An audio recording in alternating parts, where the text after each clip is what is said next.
Excellent, excellent. Okay, well, I want to reach out to everybody and say thank you for attending the second of our discussions about Energiesprong. My name is Adam Cohen, and I am with Passive Buildings Canada, and we've assembled a group of people to finish this discussion about financing and Energiesprong in the Canadian context. We have Peter Amarongen, who spoke last time, as did Daniel DeCare from Ottawa and Mark Carver from NR Canada. Jeff Armstrong is another long-time low-energy person. He's from Ottawa. And then we've got Saul Brown from NYSERDA also on the line, but we can't see him. Saul, can you say anything? Can you say hi? We still can't hear him, so we don't know whether we'll actually hear Saul. But welcome to the broadcast, and we're going to try to make this a strict no longer than 1 hour seminar. And so without any further ado, I'd like to jump right into our first question. And our first question, Daniel, if you could read the question. Daniel's going to address this initially, and then we'll talk about it. So we were going to go into the financing last time, and the question that was in there was, how do we find the money to guarantee the market for people investing in this, not just the early adopters that we're having now? And so I can show my screen now. Perfect. So I believe everybody can see the screen. So the financing question is there. Yep. And I'm going to take a shot at explaining how we at OCH, how I ended up needing to justify this particular project. Oh, perfect.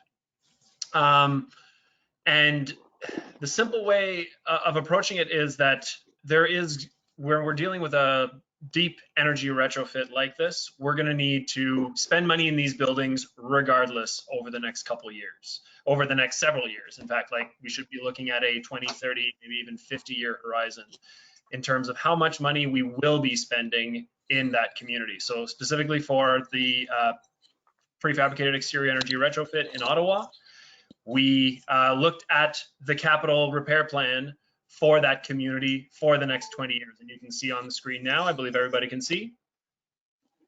We're looking at things like foundation and brick repair, exterior cladding we were going to spend anyways, window repairs, sealant and sills, main door replacements, back door replacements, roof replacements, water heaters, furnaces, even distribution panels. You can see the years that they were anticipated. And that was for the entire community, because it's hard to drill down to the exact unit, but you could make an argument that over the next 20 years, we're going to be spending $30,000 in every single one of these units. And then when we say, well, why don't we do all of that work up front? So if we take the net present value of that and say we're going to spend $30,000 this year, and then we're going to add the savings that we'll get from bringing this particular unit, these units to net zero. So basically, if we're saving $1,500 a month or something like that, we can go and get an extra $30,000, maybe even $40,000 of financing, if you will, by saying here are the savings that we're going to get from this type of retrofit. So in that way, we can kind of build together a justification that if we spend $60,000, $80,000 on this type of work, then we are going to be ahead of the game.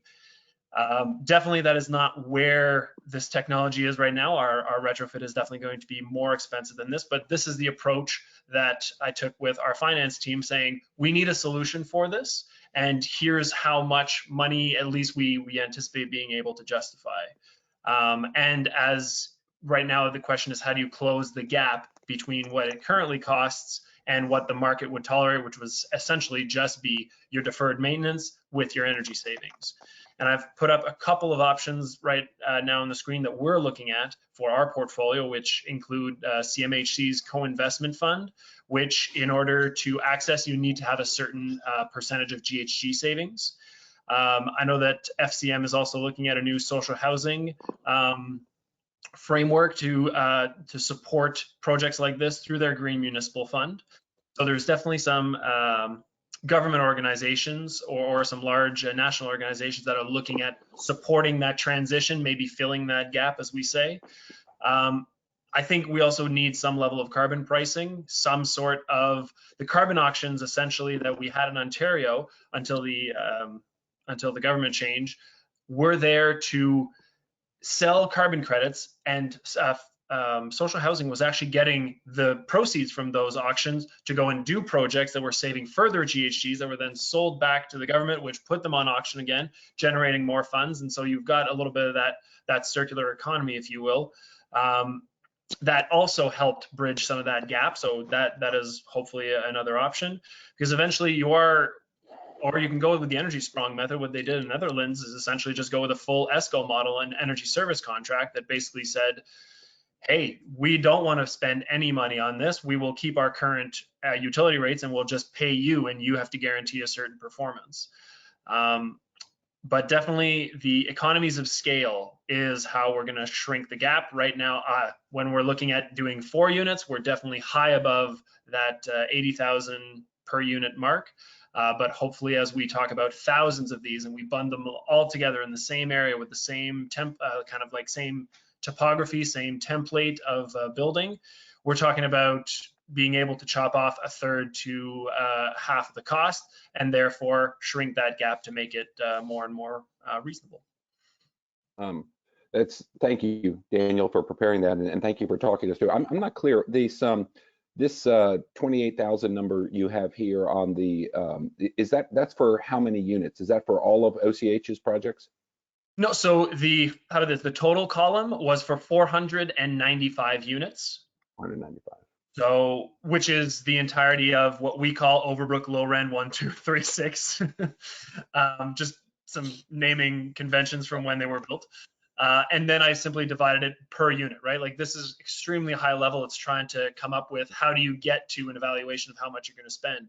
And we're working with NRCan right now to try and come up with a more structured method of producing those more predictable costs, figuring out what the total cost of building ownership is. Can we build in the GHG cost into that? Because that's something that I haven't spoken about at all. We're just talking about the repairs as well as the energy savings, but there would be a huge additional financing piece if we had some sort of carbon pricing as well.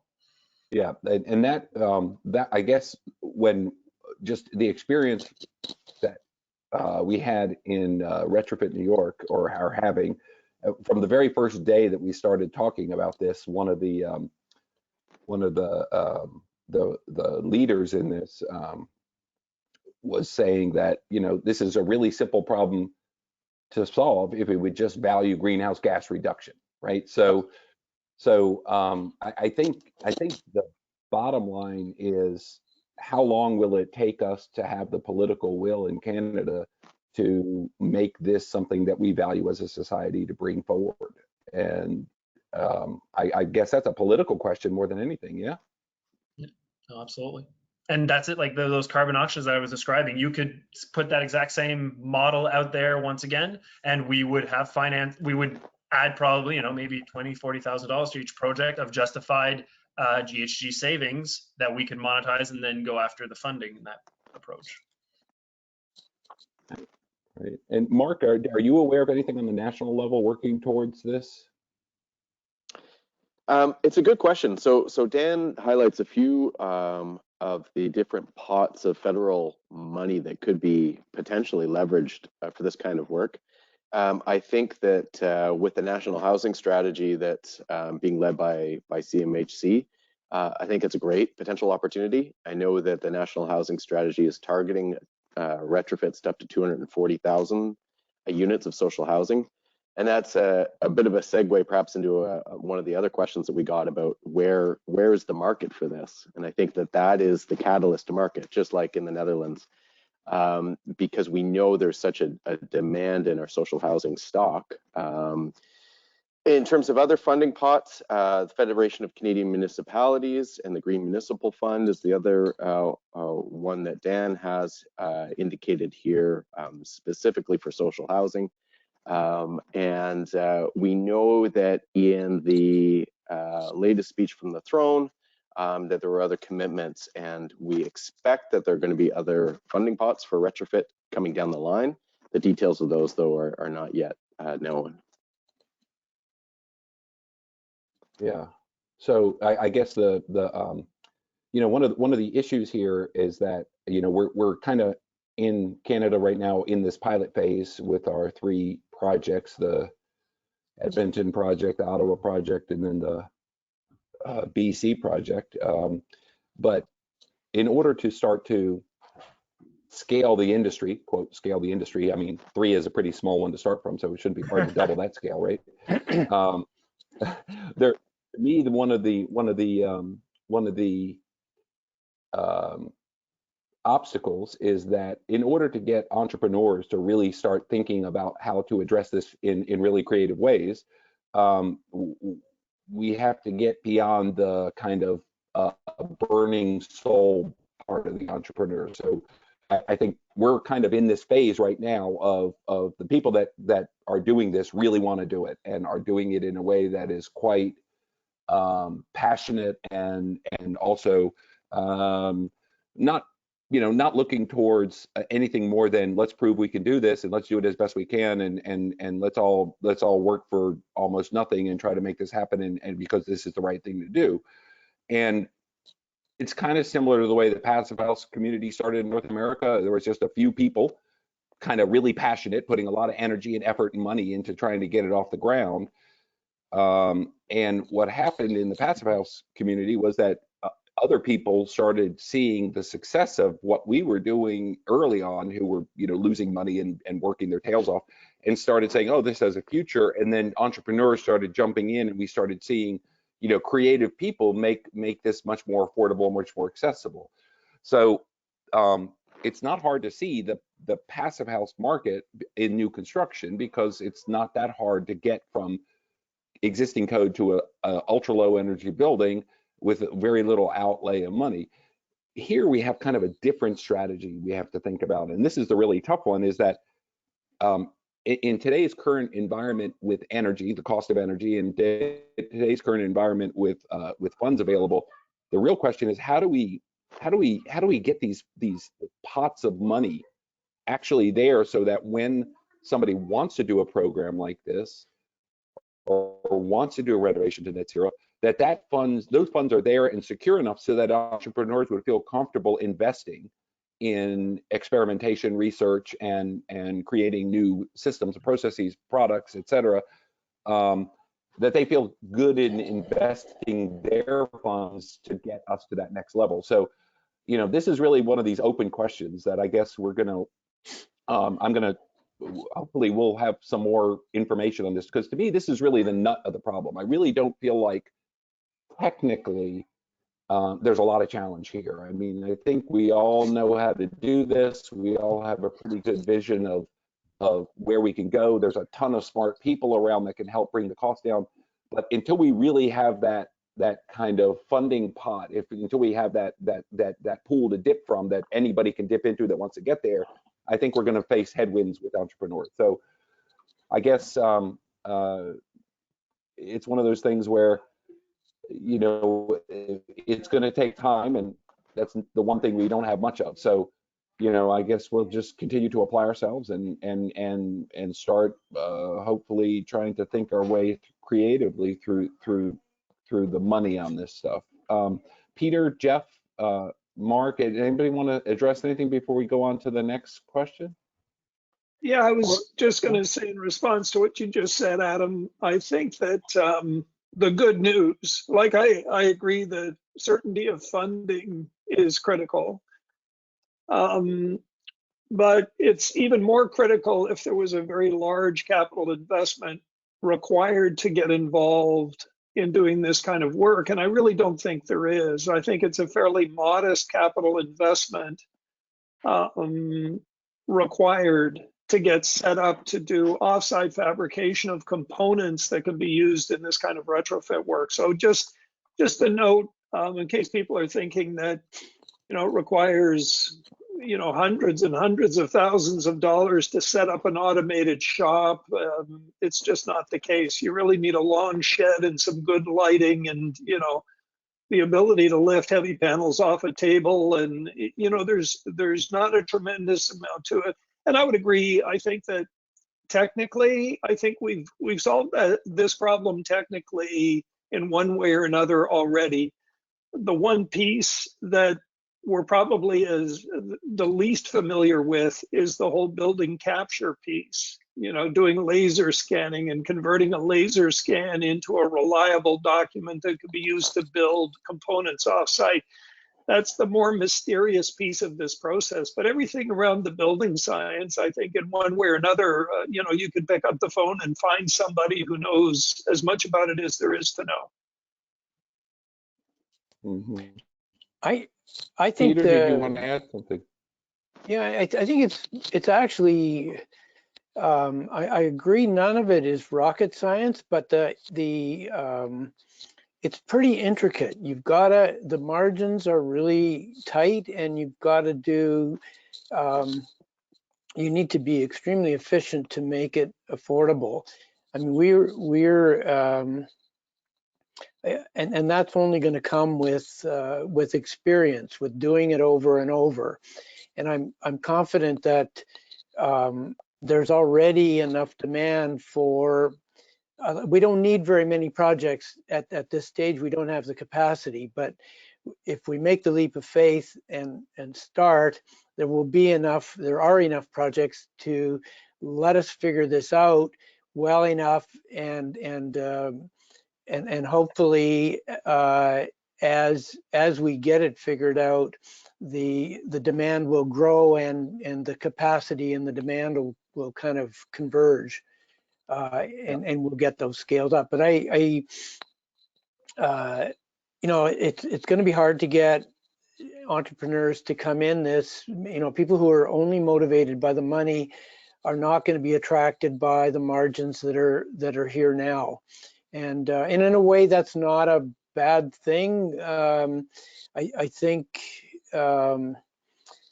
it's like we don't, until we get it really figured out and rolling. I don't think we need a huge number of people kind of running around. We could waste a bunch of money by throwing money at it. Agreed. Saul, are you able to speak, Saul, that you could say anything? For some reason, we have lost the audio for Saul, so I will apologize for that. That's on our technical end. I'm sorry about that, folks. Saul, I'm sorry that we can't get your input here, because it would be valuable, I'm sure. New York is going through the exact same thing on a state level that we're talking about here, and they've been working really hard with their stakeholders to try to untangle the complicated web that is the U.S. social housing market. It's the combination between federal and state and city. It's just a bit of a mess. So with that being said, let's move on from financing. We hope to have some more information on financing in the next 5 or 6 months. We're going to start working on that and see if we can crack that nut, because that seems to be the biggest nut that we need to figure out. Let's see. So the next question, let me see. I'll stop sharing my screen now. Okay, you can do that, or you can keep it because you have one. Let me just go ahead and read the next question.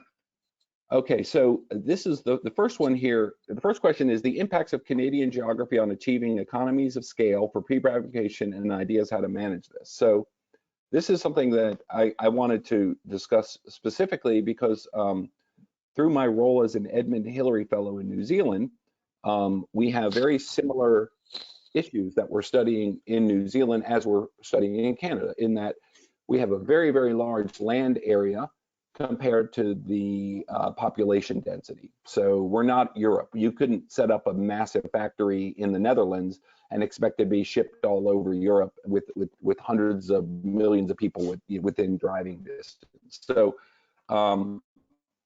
what we're exploring here in New Zealand is the idea of setting up an atelier of intellectual property. So rather than all the various different people that want to service the different markets having their own IP that each one patents and protects and tries to make $1 million in their little sector, what it is an atelier that was made up of small producers, kind of like Jeff pointed to in his comment, people, because there isn't a lot of cost to start up one of these plants, especially the way we're doing it initially. The idea is to you start with a plant or two that are servicing a small local area. And then what happens is, as that plant goes through its first generation of jigs and machines or whatever they're doing to start to automate the process, as we get another person from another region that wants to start up, that person signs onto a compact that agrees to share their IP and their innovation, and they get from that, they get all the information that we've been able to gather up to that point. That information is then shared with them openly. Technical advice is given. We then give them not only technical advice, but this is what we would do different for the next generation, so that when they start to build their version of the plant, they're doing the second generation, say, of whatever the first generation has discovered. And the idea is, at least here in Aotearoa, is to have plants servicing about every 300 kilometers to 400 kilometers. That's the kind of the idea. And this is not around retrofit, this is around new construction, but it's a similar kind of concept. So the idea is to try to keep the innovation going. So what happens in my mind is that when you have the typical kind of IP protection that we have in North America, where you protect your IP, you keep everybody else away from it. At first, you're very innovative, but what happens is, after you've established yourself, your innovation tends to level off, because that innovation starts, if you innovate too fast, you can innovate right out of your market. So the actual speed of innovation slows down when IP is protected. My theory is that if IP is shared in this kind of almost like cellular way, where it kind of goes into all different areas, that intellectual property that you start off with in this area and then is given, say, to one or two other people, and then they innovate, and that feeds back to you, then all three of you, maybe there's another two or three that start, and that third generation is then started, rather than years between when you make a plant and upgrade a plant. It can be a kind of an exponential innovation curve, in that the more people that are actively getting out on the edge, getting the latest technology, innovating, finding ways to do things different, the quicker we can innovate our way out of that. So this is a pretty radical concept in terms of sharing, rather than protecting. But one of the things about an earth that is a healed earth or a regenerative earth is that it's an earth of abundance, and part of abundance is to eliminate scarcity. And the IP, as we currently practice it in North America, creates scarcity, right? Because what we're doing is saying, I've got this and you can't have it.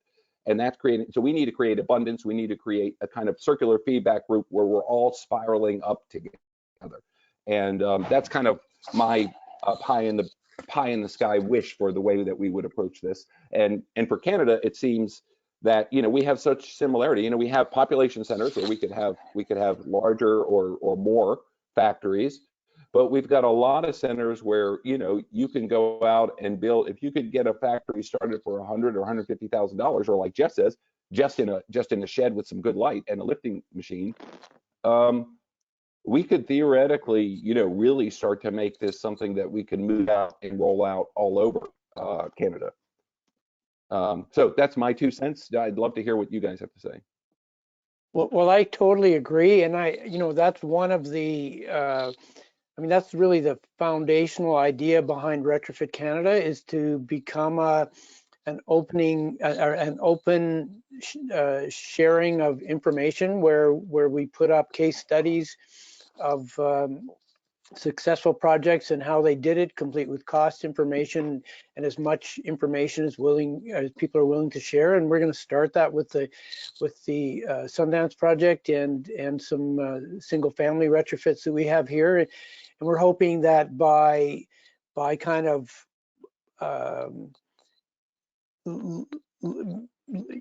sort of exemplifying this generosity, that will inspire other people to do the same in the same spirit, and that we can make these really fast leaps where people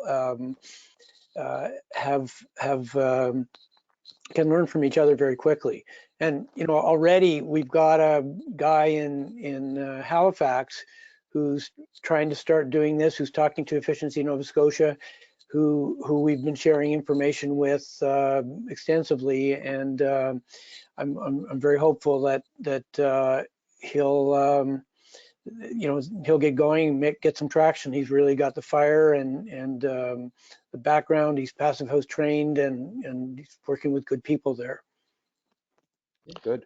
That's How about this? Maybe on the OCH side, like our fabrication facility is a 20 by 30 slab with 2 sea containers on either end as walls, and then some prefabricated trusses that sit on top of those sea cans to give ourselves a roof, and then a big giant front door on the front. So you want to talk about, and then like the most technology we've got is that nice manufacturing table where we can also take out the middle of the table so we can cut windows and doors through it. But what we just, and then some rigs, you need to make sure those trusses can carry and lift up a wall and then move it sideways. But what we just described there is, around $10,000 worth of setup cost to make the first iteration. Definitely there's probably improvements that can be made. And if you were making 100, if you're going through 100 units, you'd probably do it a little bit different. But the upfront cost, definitely, I would hope is not going to be the inhibitor. It's more about, if you ask me, it's logistics. Even right now on this one project, figuring out when you dig the trenches to get to the foundation, but you've also got your gas meters that you're going to be eliminating, but you need to keep them around long enough to supply hot water until the day you're ready to switch over. So you got to make sure your electricity which is currently overhead, which is now going to be underground, needs to be ready for that day of the switchover. But that also needs to happen before you add your your load-bearing beam on the first floor, so you can bring in your panels to sit on top of it. And then, right, like it's more about that lovely game of logistical Tetris. Because the technical solution has been brought forward. It's just in what order do you put the pieces together? Sure. I think that's really true. But I think it's also a little bit dangerous to focus too much on the panels, because as it turns out, in our Sundance retrofit anyway, the panels are in the neighborhood of 15% of the total cost. Like most of it is in other stuff, especially the odds and ends around the building. It's appalling how small that amount is, and it also suggests that the cost savings in terms of driving this down is going to be driven more by on-site efficiencies than by cheaper panels. Right. That makes a Yeah, lot of sense. just to pick up on that a little bit further, when Mark and I started a few years ago with the peer research project, and we sat back and thought deeply about, who are the best candidates to manage the prefabrication aspect of it. It's kind of natural to think of this more in terms of prefabrication. So your mind goes immediately to people who make panels for a living. Should we be talking to them about taking on this work?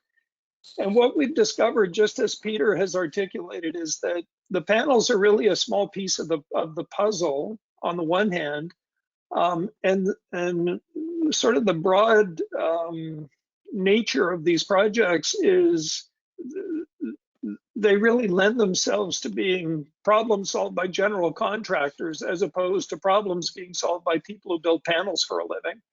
Because there are, as Dan says, there's electrical to redo. There are all sorts of site-related things. There's lots of preparation to the building that has to be done.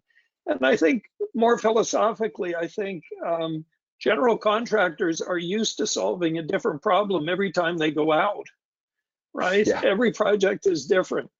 And that's what's required as a kind of mindset. And your company infrastructure, I think, needs to be able to manage that kind of difference between the job you're doing and the last job you did. Whereas people who manufacture something for a living, they want to do the same thing every time out if they can. And so it's a very different mindset.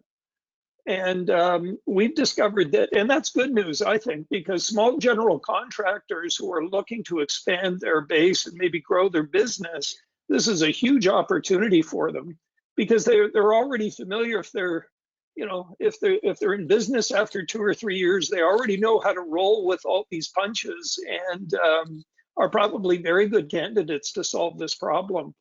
And the panels can be brought in and modified to suit a particular circumstance. But the people to do that, we found, is more likely to be a general contractor.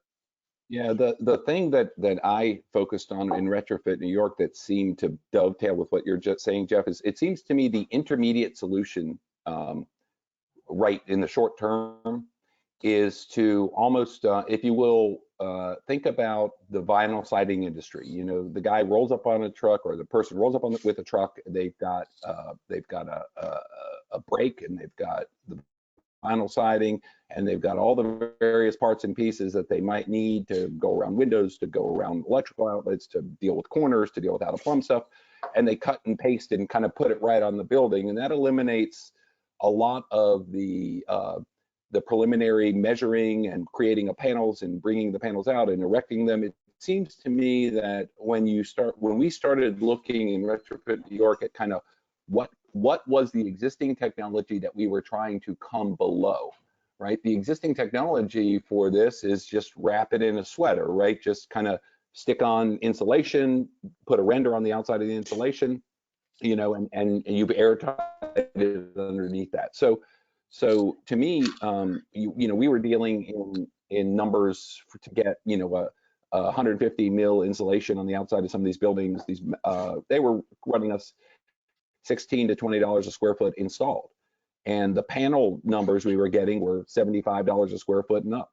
And so to me, it seems like, and this kind of dovetails into the ramping up local production supply of high performance building products. That's our second question, is that maybe one of the things we need to be thinking about is approaching this problem differently, where rather than creating you know, so much focus on the panels, we should be thinking about a suite of products that can be site modified, and that will eliminate a lot of that front end measuring and drawing and shop drawings and creating a panel and shipping out the panel and putting it on. I mean, if you could roll up with a tractor trailer, even if or with a small truck, even if it maybe the sides flip up and it creates and then it has then plastic sides that come down, and you create yourself a little shop right there. You pull up to your building and you just do your retrofit right there. You go out, you measure, you stick, you look, you know, and maybe that's the way to go. I don't know. I'm just asking. What do you guys think about that?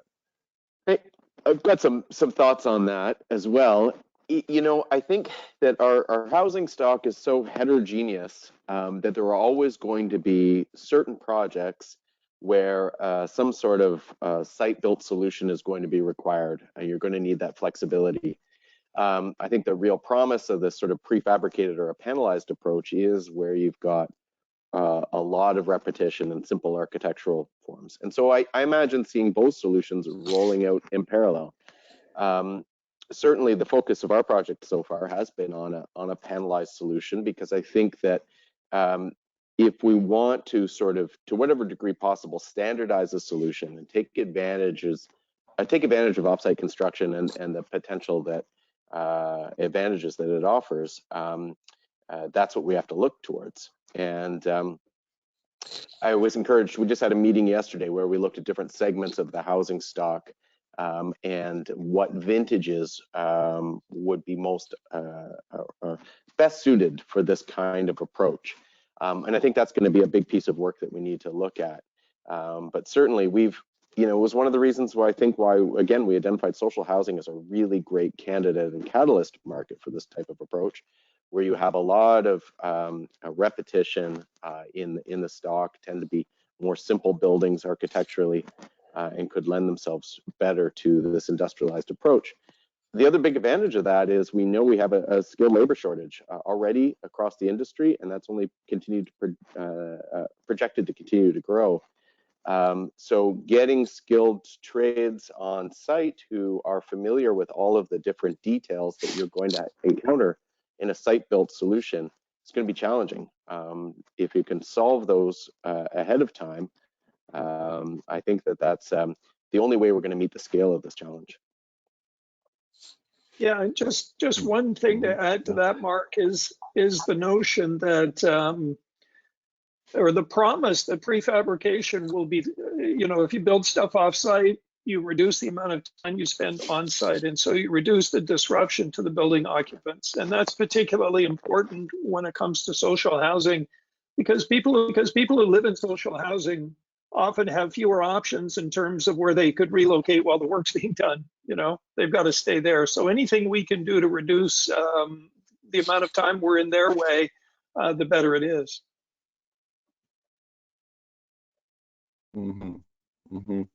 That's absolutely true. Although, one of the things that was interesting in the Energiesprong, when I visited with some folks that lived in social housing and went through the process, was that while it is true, it took them 2 to 3 weeks to finish the project in terms of actual working days. What would happen is at least to this one project that I spoke to the people that actually lived there, was they came out very early on and did all the laser scanning. Then they came back and did a bunch of demolition work that they needed to finish the laser scanning. Then they came back and did more some of the interior work, like the bathrooms and kitchens and stuff. And then they came back and did the panels, because there was a lag between when they shot the laser and when the panels were ready. So the whole process, although it only took, quote, 2 to 3 weeks, it lasted almost 6 months from the time that they first came out on site to the time they were done. So to me, what I heard very clearly from the folks I talked to that were living there was they felt disrupted, even if they weren't, just the fact that the buildings were kind of torn apart and there were, targets stuck on the building, and they knew that they had more stuff coming. So it's maybe a bit of education too for residents to understand that when, it doesn't mean that we're going to be in and out in 5 days out of your place, right? There's a process that goes on, and we don't want to oversell the quickness of the prefab. Peter, I think you spent on your first project on your duplex, was it 30 days? No, we were more like total 3 months, construction? but we were building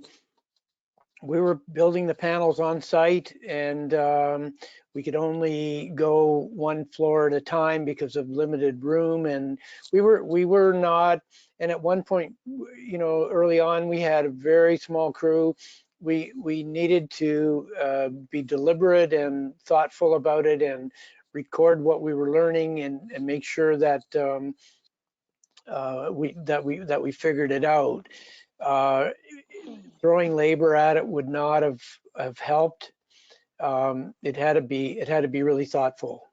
So we were about 3 months on the first duplex. We're anticipating being more like 5 weeks on the next 3-unit building, and hitting a pace of about a building a month after that. Right now, the OCH project. One of the things that I want to just speak. We're looking at probably being Daniel. on site between the new servicing we have to do, to the mechanical work, to the new roof, we're looking like 4 months, but we'll be 1 month doing the panelization, and the other 3 months are the other bits and pieces. And we've completely, when we did the pilot, we were in and out of those units dozens of times. We've looked at that, and we think we can come up with a scenario where we do multiple things at once, where we did the HRV retrofit separate from the windows. So we're going to try to shorten that window from the first day that we come in their house to the last day when the paint is drying, and get that as short as possible, which we hope can be under 2 weeks.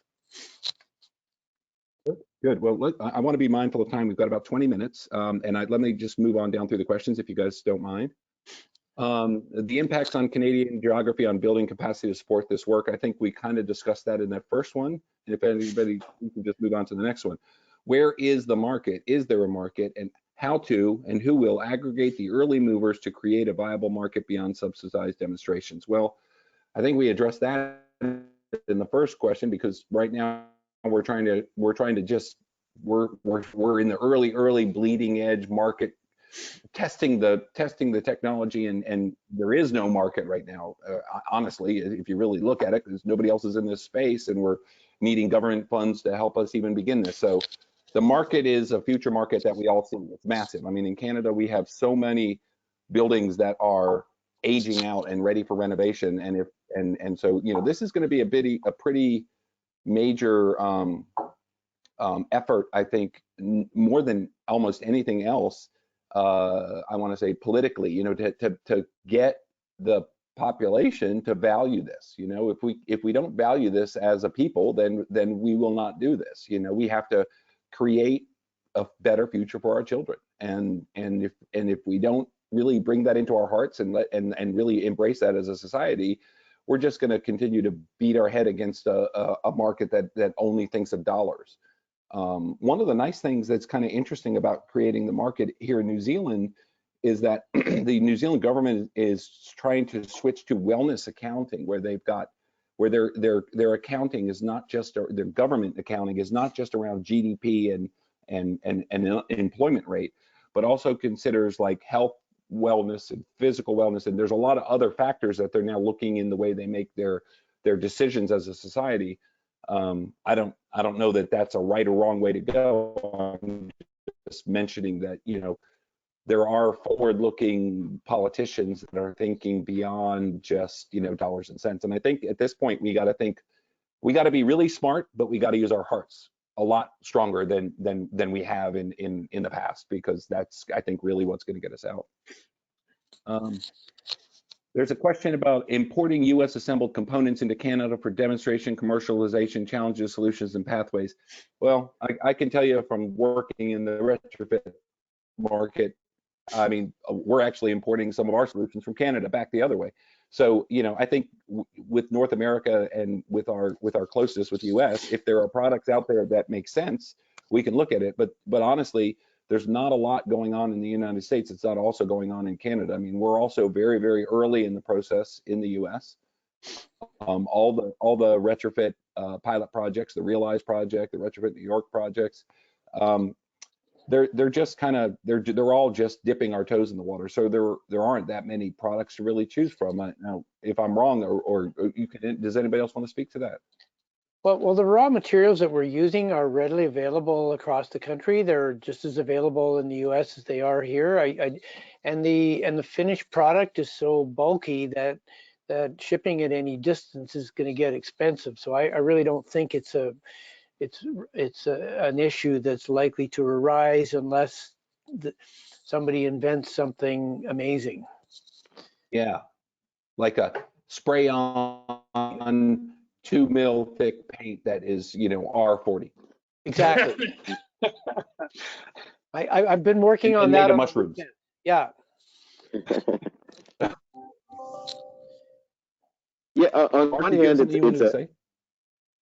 I was just going to say that on one hand, it's a bit of a challenge, but we took a very explicit, we made an explicit effort when we started working with Jeff early on in our project to try and adapt panel designs that already exist in the marketplace, and that there are supply chains that are well established for right across the country. So, using a modified wood frame panel and a modified structural insulated panel. In essence, so that wasn't a major barrier right out of the gate. Of course, there are lots of different panel permutations and designs that could be imagined, it could be evolved and improved upon. But the idea there is starting with panel types that existed in the market, and are widely available, was a real explicit intent.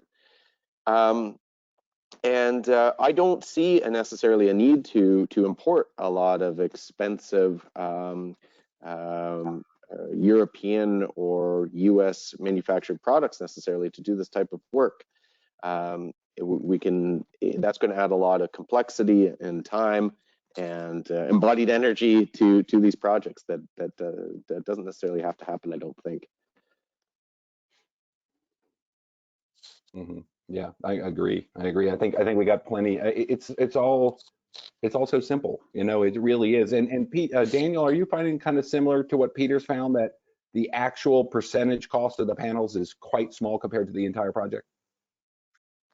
Well, so if we're just talking like the materials, right? Like out of the like $700,000 of the entire project, we've got, you know, $40,000 worth of the raw materials, and then there's going to be the labor to assemble. And I mean, so yes, we're in that same ballpark So that it's, the materials are available, they're here. We did end up importing a specific, we were looking for a specific structurally insulated panel because of the structural concern for our building. We did actually end up importing it from the States just because that's the company that had, the closest company that had that certification. But you could find the exact same, essentially the same SIPS panel, not without that certification, in that's locally manufactured. We're using locally manufactured windows in our project as well as doors. So the materials don't need to come from very far. good. Okay, well, we got a little over 10 minutes left, and this is a question for Dan. If you could kind of take this one. Am I still presenting? In Europe, they're doing retrofit. Yeah, I think you're still the presenter. I think I'm reading your screen, but this is the question. In Europe, they are doing retrofits by adding 1 or 2 stories on 3 or 4 story existing buildings. The additional stories are constructed from prefab CLT. Extra revenue from rent or sale for these extra stories covers energy retrofit for the entire building. Have you come across this in your research experience? This model seems to fit the affordable housing retrofit, both in Europe and possibly here as well. Just a quick comment on that. There are pilot programs that I've heard about in the States that are doing similar kind of things, mostly around new construction where you get like an extra floor if you do low energy. I haven't heard about it yet in renovation, although I wouldn't be surprised if somebody's exploring it. There are all kinds of issues around suitability of foundations and structural ability to add additional floors that make things difficult. But Daniel is going to address that specifically because they looked at this in detail on the Ottawa project. So Daniel, go ahead. So included as part of, I put risk mitigation at the top of this in terms of why we're looking at these kind of deep energy retrofit, because we have a project just down the street that is looking at a similar build. So our so Prince Albert project is actually the exact same unit, 2 end units, so it's a duplex rather than a fourplex, where we are planning on taking, that is a Google Street View of its current, how it is right now. It's a duplex, where we're looking at adding units on the back. So we're trying to avoid those foundation issues that you were talking about by not adding it on top of, but in fact going to the back, adding a whole new foundation and adding a whole 2 extra units to the same area where we're only getting 2 units worth of rent. We will now be getting 4 units worth of rent. And that actually links to the financing question. So if we're not going to be able to reach or part of the transition or a way of closing the gap, if you will, on that financing piece is, well, there's not quite enough, or maybe our GHG pricing isn't quite good yet. So if we densify that same property while we are doing that exterior energy retrofit, maybe we can bring it to a closer financial feasibility faster. So in this project, we will be taking the brick off of this entire building and then adding 2 extra units on the back and adding a building envelope that will go all the way around. So we will be getting that extra energy performance. We will be getting those extra units as part of this project. And we're also going to be adding solar panels on the roof, as you can see, which will give us a good kick at the can in terms of the energy performance, but also getting that extra rental revenue, which is going to be making the financing of this project a lot more attractive, because the extra rentals are much more tangible for our finance department than the energy savings are right now with the way that we're doing our accounting. So definitely there is room for a better way of accounting for all of the revenues that we're going to be getting from these types of retrofits. But the densification model is also one that we'll be testing out literally in the same month to a few blocks down the street from the Pure project. And we're hoping to compare both methods and show where some might be applicable. If maybe you don't have the room to add the units, maybe you just do the retrofit, but where you do have the room to add the units, maybe it's an opportunity to make the financing more attractive. Does anybody know about any provinces or localities that are discussing retrofit densification with higher performance? I know Vancouver has some perks for going with higher performing. Mark, do you know? No, I don't know any specifics. I know that in one of the advisory committee calls for Pembina's upcoming initiative, that was raised as a potential issue. In a way, because we know that the business case for doing this is going to be more challenging in Canada, probably across North America, than it is in Europe, just because of the cost that we pay for our energy. So it was one of the ideas in terms of adding densification and helping to solve the affordable housing crisis in some of these markets as a way to also help offset some of the cost. And I think those are great. And I think actually looking at that as part of the business case, it will be really important. A potential downside is that it also, and I'm sure Dan would be able to speak to this, but it complicates the project too, on the other hand. And there is of course, the structural issues that you mentioned, Adam. Right. Yeah, keeping tenants in place. Also, it's going to be a more site-specific solution. So we're talking about a less standardized solution, which is going to mean it's going to have to require design for that specific site. It's going to complicate permitting. In BC, a big issue is seismic performance as well. And so adding additional mass to the building is going to be a real challenge in seismic zones. So on one hand, I think it's a great thing to explore. It's not something we've looked into as part of our project. But there will probably be some creative opportunities to increase density while tackling some of these objectives. Okay. Are there any final thoughts anybody would like to give us before we say goodbye to everybody and thank everybody? I just want to make one comment on Dan's last slide there with the building being added to the back. I think that, correct me if I'm wrong, Dan, that additional new construction is also going to be panelized, is it not? Is it not going to be built off-site? Right now, the plan is to go more the wood frame construction against the existing building and just build it out around. Or there is, you're correct, there is an option that we're considering, but whether we go that way is not 100% sure yet. I see. But it is a comment that I've heard from people that we've talked to regarding panelized retrofit, is that once they get tooled up to do retrofit work, they suddenly discover that the same components they're building lend themselves to new construction as well. And there's some real benefit to that. And it can be part of the justification for making whatever level of investment is required in the shop. Mm-hmm. Yeah, that's a great point. I just wanted to add I just wanted to add a comment, Adam, back on question number 4 about where the market is and is there a market. I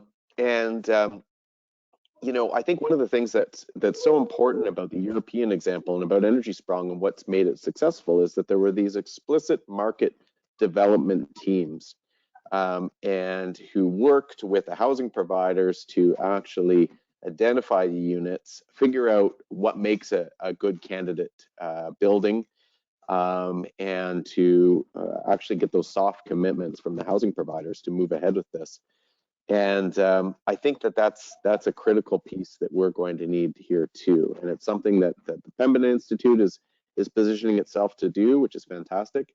Right across the country, it will be really great to see that sort of market development piece.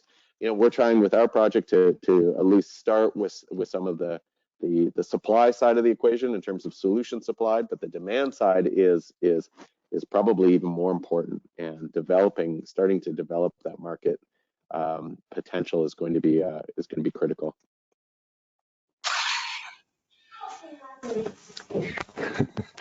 Sorry. Yeah, absolutely. We need a bunch more OCHs, right?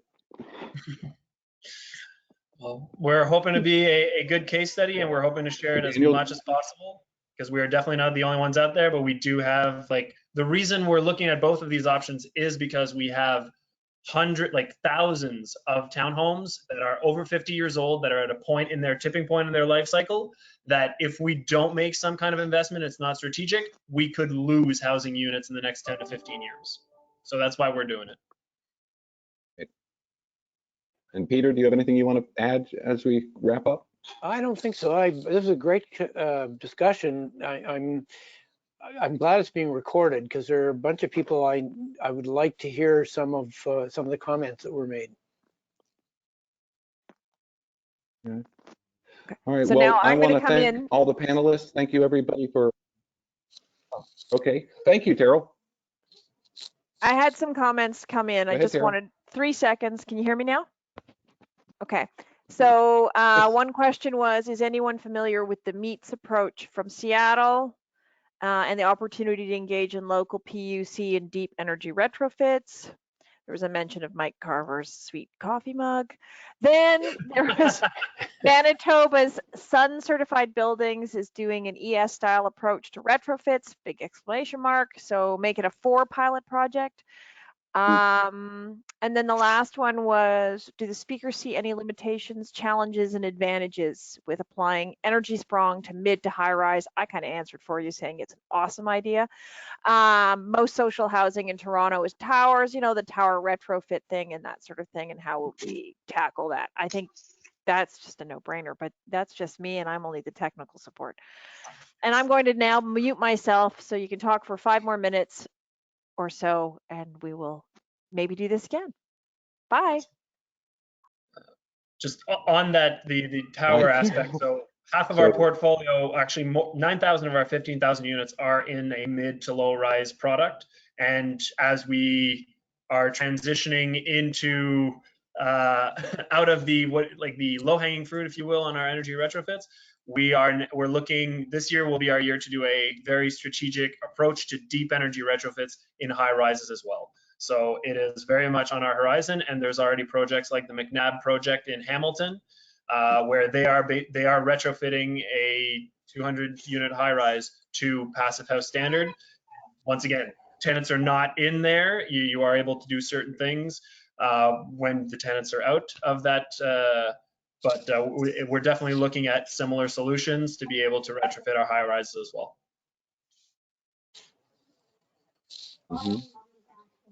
And Mark, are you familiar with the Manitoba project that was mentioned? I'm familiar with the builder, not the specific project. It's a terrific, very progressive builder, but we've been in talks actually about doing trying to support a project in Manitoba as well. So we've got to connect the dots there with those folks. Okay, and does anybody, I don't know about the meet in the stuff that's going on in Seattle, but I have some friends in Seattle that I will follow up and find out about it. Does anybody here have any insight into that? No? Okay. No, not familiar with Okay, that. well, with that, I want to thank everybody. Yeah, I want to thank all our panelists and thank the audience, and stay tuned for more information on this. Keep watching your Passive Buildings Canada newsletter, and we thank you for attending. Bye-bye. Thanks, everybody. Thank you so much. Thank Bye. you. Thanks. Cheers.